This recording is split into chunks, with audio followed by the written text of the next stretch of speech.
اگر تہجد کی نماز پڑھنے والے نے ریا کا یا تکبر کا شکار ہونا ہے تو ریا کی نماز اور دکھاوے کی نماز کیا ہے؟ شرک ہے. ایک صحابی ایک تابعی کا رویہ میں پڑھ رہی تھی کہ اپنے تہجد کی نماز میں ریا سے بچنے کے لیے اس وقت میں رات کو پڑھتے تھے کہ کوئی انہیں دیکھ نہ لے، اور دانستہ درمیان میں اٹھتے تھے، پھر سو جاتے تھے، اور پھر فجر کے وقت نارمل روٹین میں اٹھتے تھے. کیونکہ جب ہم فجر سے پہلے تہجد کی نماز پڑھتے ہیں اور جاگتے ہی فجر پڑھتے ہیں تو لوگوں کو نارملی پتہ چلتا ہے کہ اچھا جاگ رہی تھی اور تہجد پڑھ رہی تھی اور پھر فجر پڑھنے آیا ہے نا. تو اس دکھاوے کے ایلیمنٹ سے بچنے کے لیے آدھی رات کو اٹھتے تھے، خاموشی سے چپکے سے اپنی تہجد پڑھتے تھے، پھر سو جاتے تھے، اور پھر معمول میں فجر کے لیے ایسے انجان سے بن کے اٹھتے تھے کہ گویا میں تو ابھی اٹھا، یعنی کسی کو کانوں کان خبر نہ ہو کہ میں آدھی رات کو اللہ کے حضور قیام کرتا رہا ہوں. تو یہ جو ایک ریا کا عنصر ہے، اس سے بھی بچنا ضروری ہے اپنے تہجد کے حوالے سے.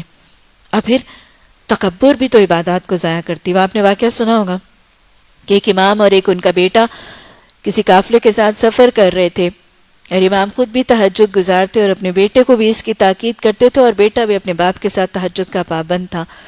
تو جب بیٹے کو اٹھایا اور قافلے والے سارے سوئے ہوئے پائے گئے تو یہ باپ اور بیٹا جب اٹھے تو باپ اور بیٹے کے درمیان ایک مکالمہ ہوا تھا، اور بیٹا چونکہ بھی ایمان کی وہ منزلیں نہیں طے کر چکا تھا تو اس نے اپنے باپ سے کہا تھا کہ کتنے بدقسمت ہیں یہ لوگ جو اس وقت تک سوئے ہوئے ہیں، یعنی یہ اتنا برکتوں کا وقت ہے، اتنا رحمتوں اور اتنی بخششوں کا وقت ہے، اور یہ کتنے بد نصیب ہیں یہ لوگ، کتنے بدقسمت ہیں کہ یہ اس وقت سوئے ہوئے ہیں. تو باپ نے فوراً بیٹے کی تربیت اور تزکیہ کے لیے کیا کہا تھا؟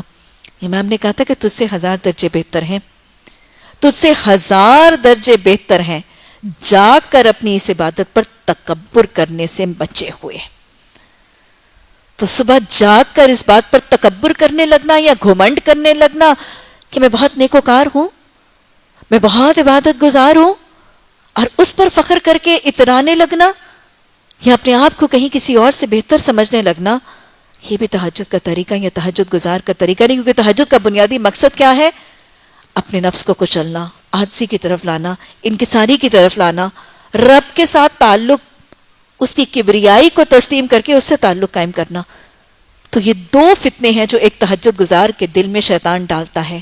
ایک ریا کا عنصر، ارے لوگوں کو پتہ تو چلے کہ تو تہجد پڑھتی ہے، لوگوں کو جاننے تو صحیح کہ تو تہجد گزارے، یہ ریا ہے.